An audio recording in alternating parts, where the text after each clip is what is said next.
Amazing world of science എന്ന എൻ്റെ YouTube ചാനലിലേക്ക് നിങ്ങൾക്ക് എല്ലാവർക്കും സ്വാഗതം. ഹലോ കൂട്ടുകാരെ, പുതിയൊരു വീഡിയോയിലേക്ക് നിങ്ങൾക്ക് എല്ലാവർക്കും സ്വാഗതം. അപ്പോൾ നിങ്ങൾക്കെല്ലാം അറിയാമല്ലോ, പൊങ്കലിന് വേണ്ടി ഉണ്ടാക്കിയിട്ടുള്ള വടയും പിന്നെ പൊങ്കലും ചട്നിയും പായസവും ഒക്കെയാണ്.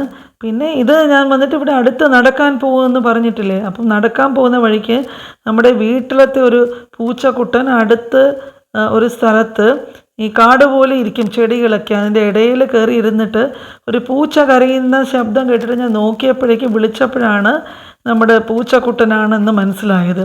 പിന്നെ അവൻ്റെ കൂടെ കുറച്ച് കളിച്ചിട്ട് അടുത്ത് തന്നെ ഒരു പാർക്കുണ്ട്. അപ്പം അവിടെ വന്ന് എല്ലാവരും വന്ന് അവിടെ ചുറ്റിലും നടക്കാനുള്ള സംവിധാനമൊക്കെ ഉണ്ട്. അപ്പോൾ ഇത് പാർക്കിലുള്ള ഒരു മരത്തങ്ങാളി എന്ന് പറയും, അതിൻ്റെ ചെടിയാണ്. പിന്നെ അവിടെ ടൈൽസ് പാകിയ ഈ നടക്കാനായിട്ടുള്ള ഒരു നടപ്പാതയുണ്ട്. അപ്പോൾ അതിൽ ഓരോരുത്തരും ഈ അരമണിക്കൂറൊക്കെ വെച്ചിട്ട് വരുന്നവരൊക്കെ ഒരു ഈവനിങ് വാക്ക് പോലെ ഒരു എക്സസൈസായിട്ട് മിക്കവാറും വീട്ടമ്മമാരും കുഞ്ഞുങ്ങളൊക്കെ വരും. അപ്പോൾ ഇവിടെ തന്നെ പാർക്കിൽ തന്നെ ഈ ഒരു മണ്ഡപം പോലൊരു ഒന്ന് കെട്ടി വെച്ചിട്ടുണ്ട്. അപ്പോൾ അതിനകത്ത് ബെഞ്ചുകൾ പോലെ ഇരിക്കാനായിട്ടുള്ള സംവിധാനമൊക്കെ ഉണ്ട്. ഇപ്പോൾ നടന്ന് കാല് വേദനിക്കുകയാണെങ്കിൽ അവിടെ തന്നെ ഈ ചെയർ പോലെ കസേര പോലെ ഉണ്ട്, അവിടെ ഇരിക്കാം. അങ്ങനെ അവിടെയൊക്കെ നടന്നിട്ട് വന്നിട്ട് ഇത് ഈ പൊങ്കലിന് വേണ്ടിയിട്ട് പാല് കാച്ചി അടുത്തുള്ളൊരു ഫ്ലാറ്റാണ്. ഇനി നമ്മുടെ പൂച്ചക്കുട്ടൻ ടൈനിയുടെ മോന് ഞാൻ ഇന്നാളൊരു ബോള് വാങ്ങിക്കൊടുത്തത് കാണിച്ചു തന്നില്ലേ, അപ്പം രാത്രിയിലായാലും അവന് അകത്ത് കയറി വന്ന് കുറേ നേരം ഈ ബോള് കളിക്കണം. അവന് ബോള് കയ്യിൽ കിട്ടിയാൽ പിന്നെ അതിൽ പരം സന്തോഷമില്ല. തുള്ളിച്ചാടി അതിൻ്റെ പിറകിൽ ഓട്ടവും അതിനെ കെട്ടിപ്പിടിച്ച് തുള്ളി മറിയുകയും. അപ്പം ഭയങ്കര മിടുക്കനാണ്. അതൊരു സ്ഥലത്ത് അവൻ ചുമ്മാതിരിക്കില്ല. അപ്പം രാത്രിയിലൊക്കെ ഈ ബോൾ കളിക്കുന്നു. അപ്പോൾ ബോൾ കളിയൊക്കെ മതിയാക്കിയെന്ന് പറഞ്ഞാൽ അവന് സങ്കടം വരും. പിന്നെയും കുറച്ച് നേരം കൂടെ കളിക്കാനായിട്ട് അവൻ പല ശബ്ദത്തിലൊക്കെ വിളിക്കും ബോൾ കിട്ടാനായിട്ട്.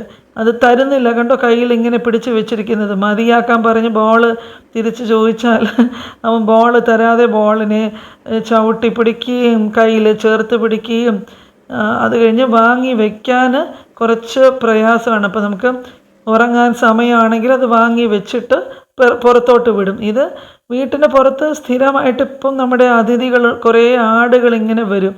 അപ്പോൾ അവർക്ക് ഏറ്റവും ഇഷ്ടം ഈ മാവില. അത് ഒരുപാട് പറിച്ച് കൊടുക്കണം. ആദ്യം കൊടുത്തപ്പോഴേക്കും ഈ കുഞ്ഞാടിനെ വേണ്ടാന്ന് പറഞ്ഞു പോയി. പിന്നെ ഇത് നന്നായിട്ട് വാങ്ങിച്ച് നല്ല രുചിയിൽ കഴിക്കുകയാണ്. അപ്പോൾ അമ്മയാട് കിടന്ന് റെസ്റ്റ് എടുക്കുകയാണ്, നടു റോഡിലാണ് റെസ്റ്റ് എടുക്കുന്നത്. ഇപ്പം ഇത് വന്ന് കാല് കുറച്ച് സുഖമില്ലാത്ത ഒരാട്ടിൻകുട്ടിയാണ്. അപ്പോൾ അത് ഡെയിലി ഒരു കൃത്യസമയത്ത് തന്നെ വരും. വന്നിട്ട് അവന് ഈ മാവല എന്ന് പറയുന്നത് ഭയങ്കര കൊതിയാണ്. എത്ര ഇല കിട്ടിയാലും അതിന് തിന്ന് മതി വരത്തില്ല. അപ്പോൾ ഓരോ ഇലയായിട്ട് മണപ്പിച്ച് നോക്കിയിട്ട് തളിരിലയോ ഏറ്റവും നല്ല ഇല നോക്കി അതിന് തന്നെ അറിയാം.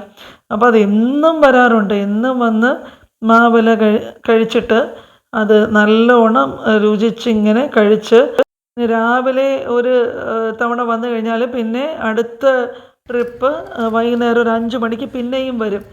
ഗേറ്റൊക്കെ തുറന്ന് അത് അകത്ത് വന്ന് അതിനെ പോരാ പിന്നെയും ചോദിച്ചുകൊണ്ടിരിക്കുക. അപ്പോൾ ഇത് കണ്ട് നമ്മുടെ ടൈനിയുടെ മോന് അതെന്താണെന്ന് പിടി കിട്ടുന്നില്ല. അപ്പോൾ വല്ലതും ഉപദ്രവിക്കുമെന്ന് പേടിച്ചിട്ട് ഗേറ്റിലൊരു പോസ്റ്റ് ബോക്സ് വെച്ചിട്ടുണ്ട്. അതിൻ്റെ മുകളിൽ കയറി ഇരുന്ന് ആടിൻ്റെ ഇതൊക്കെ വീക്ഷിച്ചിട്ട് അങ്ങനെ നോക്കിയിരിക്കുകയാണ്. താഴത്തേക്ക് ഇറങ്ങാൻ അതിന് കുറച്ച് മടി. അപ്പം ഇന്നത്തെ കുഞ്ഞു വിശേഷങ്ങൾ അടങ്ങിയ വ്ലോഗ് നിങ്ങൾക്ക് എല്ലാവർക്കും ഇഷ്ടപ്പെട്ട് കാണുമെന്ന് വിചാരിക്കുന്നു. കൂട്ടുകാരുടെയൊക്കെ സപ്പോർട്ടിന് വളരെ നന്ദി. അടുത്ത പുതിയ വീഡിയോയുമായിട്ട് ഉടനെ